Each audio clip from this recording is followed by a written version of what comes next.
Hello, my friends, and welcome to the Bible in Order, where we are chronologically going through the entire Bible in 1 year. Today's reading for August 31st is Ezekiel chapter 16 and 17. Imagine being married to an unfaithful spouse.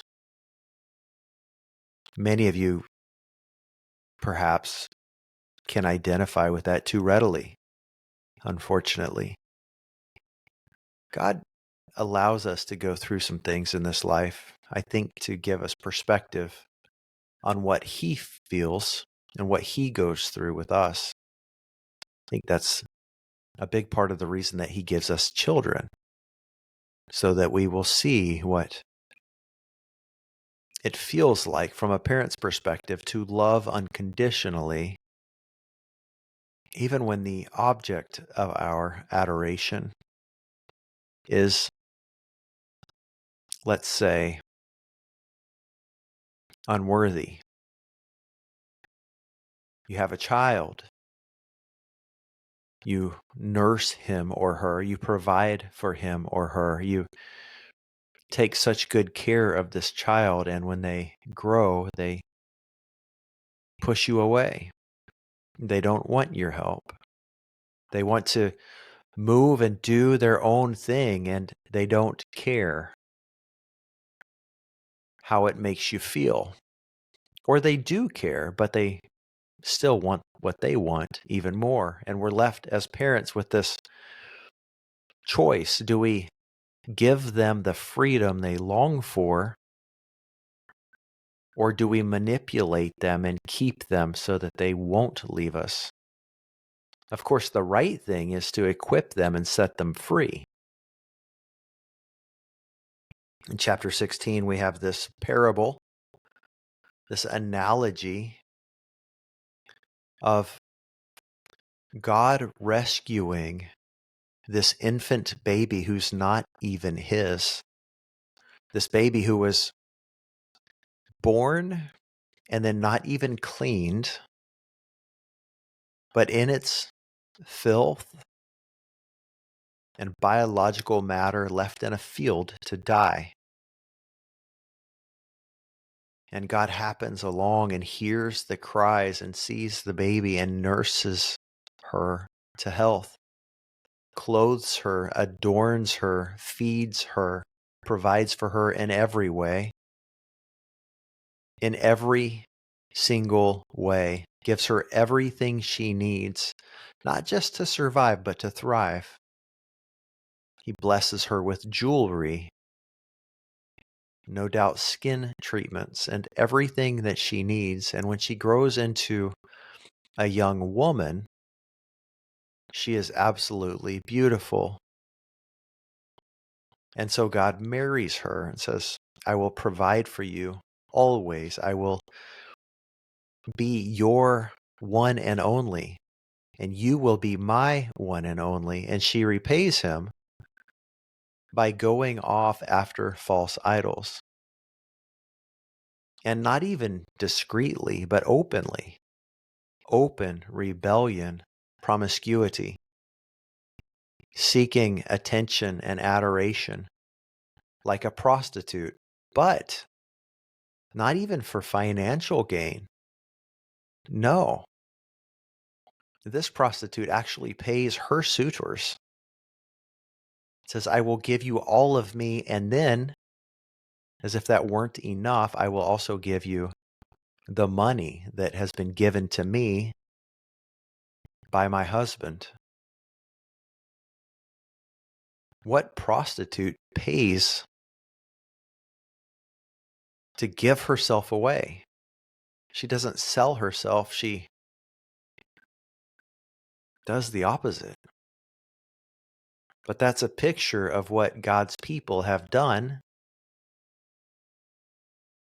Many of you would say, oh, well, I don't even believe in God. I'm super smart. I depend upon my intelligence.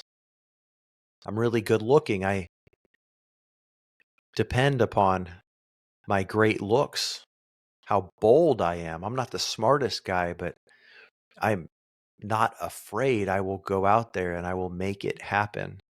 I will keep trying until I fail. God says, who gave you your boldness? If it's your good looks and your charm, who gave you those? Maybe it's because of your upbringing. Well, who gave you your parents? And as Charles Haddon Spurgeon once said, as he was sitting in a church listening to a sermon that wasn't very good, his mind began to wander, and he realized, as he pondered questions like these, everything he had, even down to his faith in God, was a result of what God had already done for him. He could have been he could have been born in another time. He could have been born to parents who did not love God. Friends, everything we have, is it because your heart is compassionate? Well, then, who made your heart compassionate?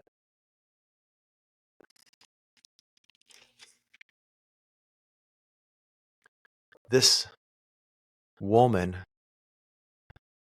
did not remember where she came from, and so she forsook the one who rescued her, then protected her, and fed her, and clothed her, and adorned her. The very one to whom she owed her life and all that she had.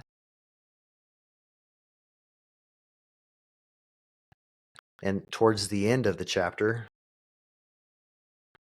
therefore, hear the word of Yahweh. This is what Yahweh says, because your lust was poured out and your nakedness exposed, because of all your detestable idols and the blood of your children that you gave, I am going to gather all those you loved.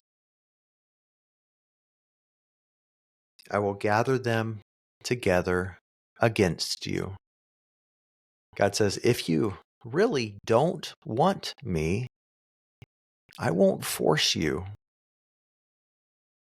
This is not robot Christianity, where God does whatever he wishes. No, he gives us all a choice. And my friends, it's the most merciful thing he can do. If you don't want God in this life, you won't want him for all of eternity in the next. And so it's really his kindness. It's his humility to allow you, to allow me to choose. That's why it's so fundamentally important that we choose wisely and that we ask him for grace.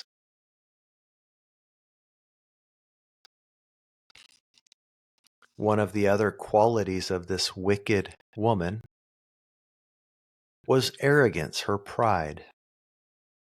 It says in verse 56, didn't you treat your sister Sodom as an object of scorn when you were proud? These people, characterized by this woman, talked about God judging Sodom and Gomorrah, but they were even far worse. Before their own wickedness was exposed. And even despite all of this, at the very end of the chapter, the last paragraph, we see the redemptive purposes of God's incredible grace and his kindness. He says, but I will remember the covenant I made with you in the days of your youth, and I will establish a permanent covenant with you. Then you will remember your ways and you'll be ashamed. When you receive your older and younger sisters, I will give them to you as daughters, but not because of your covenant. I will establish my covenant with you. And the good news is they don't have to stay ashamed. We don't have to stay ashamed of our sin because we know the rest of the story that God forgives us. He does not leave us as he found us, but he erases it and he separates our sin from us as far as the east is from the west. I will establish my covenant with you, says Yahweh, and you will know that I am Yahweh. I am the God who I will be. I am what I will be, God says. It's in his name. So that when I make atonement for all you have done, you will remember.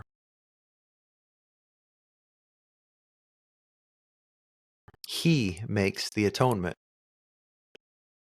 There is nothing we could do. It's impossible.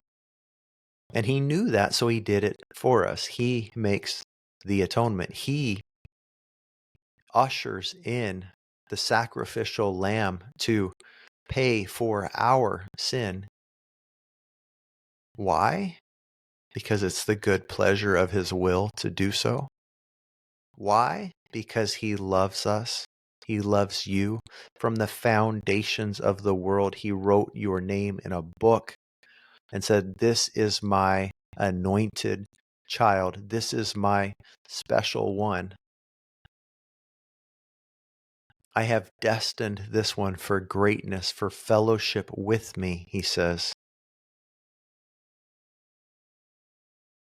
In his kindness, because of his love, according to the riches of his glory and grace. And so we are left with accepting it by faith or turning it away.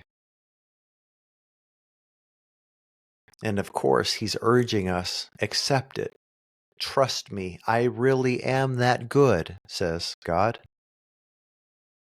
I know it's hard for you to believe, but believe it. Let these words ruminate in your heart and in your mind. Do not forget it and do not doubt. I love you this much, God says. Chapter 17 is a different parable, but it's the same. It's about eagles planting trees, watering them, and then the tree, the vine, growing. And instead of going to the one who planted it, going to another who will not love it, who will not provide for it, who will not bless it, but who will actually take it. The idols that we serve will always lead to our own destruction. And he's telling us this again and again in 1,000 different ways, saying, turn to me, turn to me. I will bless you, God says. And he will bless you, my friends. He will bless us all as we seek him, as we devote ourselves to him. He says, knock and the door will be opened. Seek and you will find. If only we would have the faith to knock, to seek, and then to find. Thank you for being on this journey, my friends. We'll see you tomorrow.